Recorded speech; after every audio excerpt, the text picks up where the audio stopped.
ఇకపై మీకు ఇష్టమైన ఫేవరెట్ సీరియల్స్ యొక్క ఫుల్ ఎపిసోడ్స్ యూట్యూబ్లో అందుబాటులో ఉండవు. కేవలం సన్నెక్స్లో మాత్రమే ఫ్రీగా చూడొచ్చు.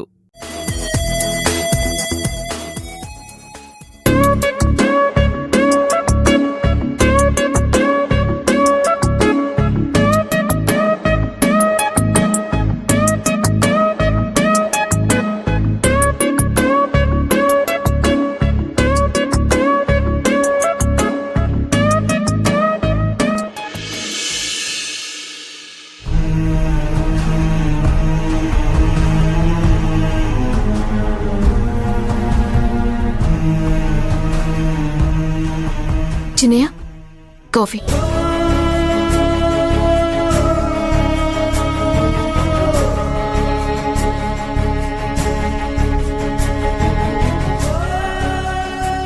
ఇప్పుడు ఎలా ఉంది చిన్నయ్య? నొప్పులు తగ్గాయా? ఏమైంది చిన్నయ్య అలా ఉన్నావు? రేపు అమ్మ పుట్టినరోజు ఇష్యూ. ఏంటి చిన్నయ్య అంత పెద్ద శుభవార్తని ఇంత సింపుల్ గా డల్ గా చెప్తావేంటి? వెంటనే కేక్ ఆర్డర్ ఇవ్వాలి, ఇల్లంతా డెకరేట్ చేయాలి. అత్తయ్య బర్త్డేని ఈసారి చాలా గ్రాండ్ గా చేద్దాం చిన్నయ్య. ఏంటి చిన్నయ్య, అత్తయ్య బర్త్డేని ఎలా చేయాలి ఏంటి అని నేను ఆలోచిస్తుంటే నువ్వింకా అలాగే ఉన్నావేంటి? పుట్టినప్పటి నుంచి ఇంతవరకు నేను అమ్మ కోసం చేసిందేమీ లేదు ఇషు. కానీ ఒక్క సంవత్సరం కూడా మిస్ కాకుండా ప్రతి సంవత్సరం అమ్మ పుట్టినరోజు మాత్రం ఒక పండగలా చేసేవాణ్ణి.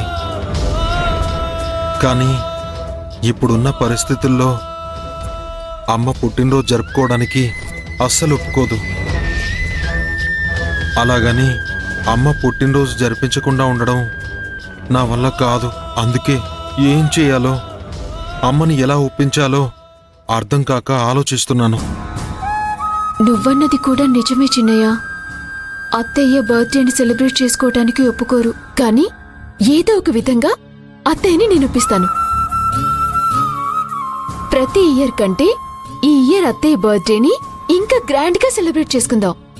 దీని గురించి నువ్వింకేం బాధపడకు చిన్నయ్య. ఈశ్వరి, సుందరమూర్తి మనసులో ఇలాంటి ఆశలు కోరికలు ఎప్పటికీ కలిగించొద్దు.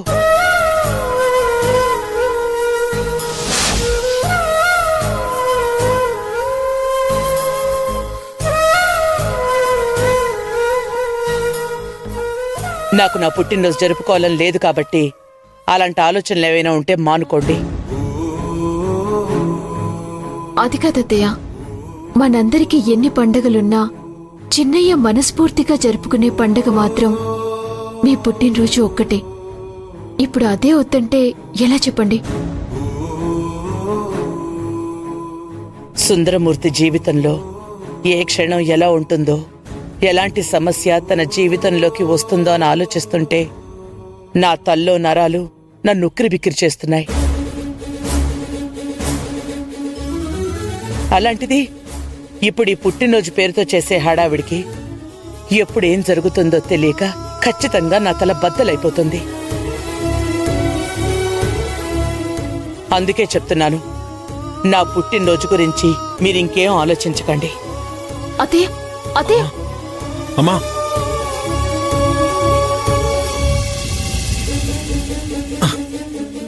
నాకు తెలిసి ఇషు అమ్మేలాగే అంటుందని. ఇంకా ఏ విధంగానూ ఈ విషయంలో మనం అమ్మను ఒప్పించలేం.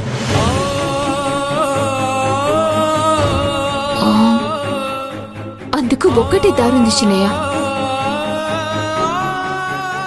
నీలో మార్పు తీసుకురావాలన్నా నా ప్రయత్నాలు విరమించుకోవాలి. నా మనసులో నుంచి ఆ ఆలోచనని తుడిచేయాలి. లేదా ఈరోజే నీలో మార్పు వచ్చిందని తెలిసేలా నువ్వొక అద్భుతాన్ని చేసి చూపించి అత్తయ్యని మెప్పించాలి. రెండోది, ఇప్పటికిప్పుడే ఎలాగూ సాధ్యం కాదు కాబట్టి నేనే నా ఆలోచనల్ని మార్చుకుంటాను. ఈ విషయమే చెప్పి నీ కోరిక ప్రకారం బర్త్డే చేయటానికి అత్తయ్యని ఒప్పిస్తాను.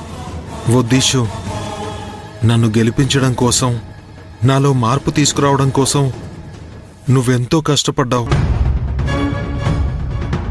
అందుకు ఏమాత్రం ఫలితం లేకుండా చేసిందంతా వృధా అయిపోయి ఇందులో నువ్వు ఓడిపోవడం నాకు ఇష్టం లేదు. అమ్మ పుట్టినరోజు జరిపించడం ఎంత ముఖ్యమో నా విషయంలో నువ్వు గెలవడం కూడా అంతే ముఖ్యం ఇషు. మరిప్పుడు ఏం చేద్దాం చిన్నయ్య? నువ్వు చెప్పిన అద్భుతాన్ని చేసి చూపిస్తాను. నువ్వేం చెప్తున్నావో నాకు అర్థం కావట్లేదు చిన్నయ్య. ఇంకొకసారి బుల్లెట్ కుమార్ దగ్గరికి వెళ్ళి మనకి రావాల్సిన మొండి బకాయిని వసూలు చేసుకొస్తాను.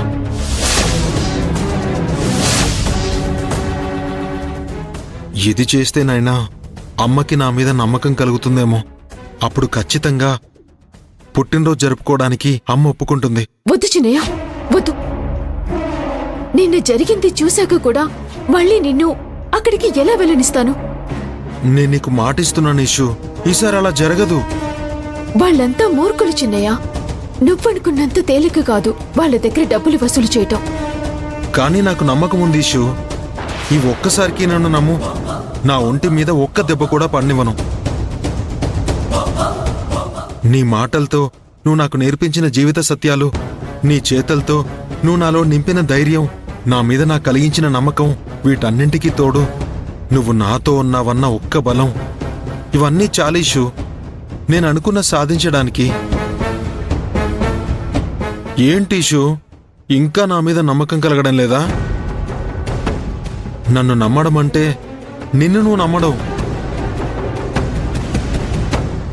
నమ్ముతున్నాను చిన్నయ్య, కాని ఒక్కటి, పొరపాటున కూడా ఆ బుల్లెట్ కుమార్ కాని వాళ్ళ గ్యాంగ్ కాని మళ్ళీ నీ మీద చేయి చేసుకున్నా, నిన్నేమైనా అన్నా నేను మాత్రం ఊరుకోను. నిన్న జరిగిన దానికే వాళ్ళ అంతు చూసేదాన్ని. కాని ఇంట్లో పరిస్థితుల కారణంగా నిస్సహాయంగా ఏం చేయకుండా ఉండిపోయాను. ఈసారి మాత్రం అలా చేతులు కట్టుకుని ఉండను. ఆ పరిస్థితి రానివ్వనీషు. సరే చిన్నయ్య, జాగ్రత్త.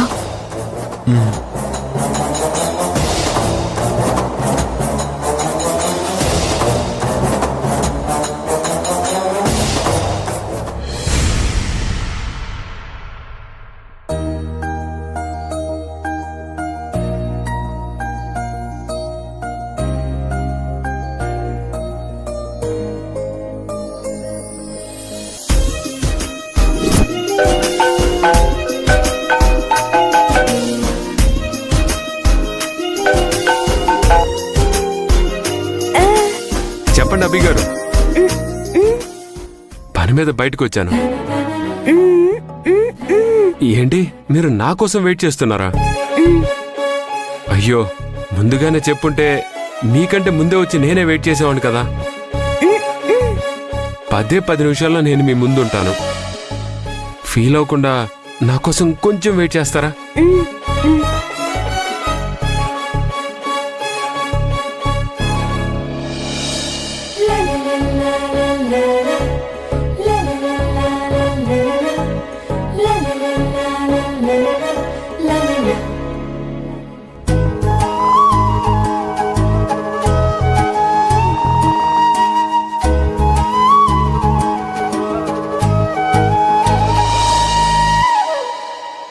చూసారా, చెప్పిన టైంకి కొంచెం ముందే వచ్చాను.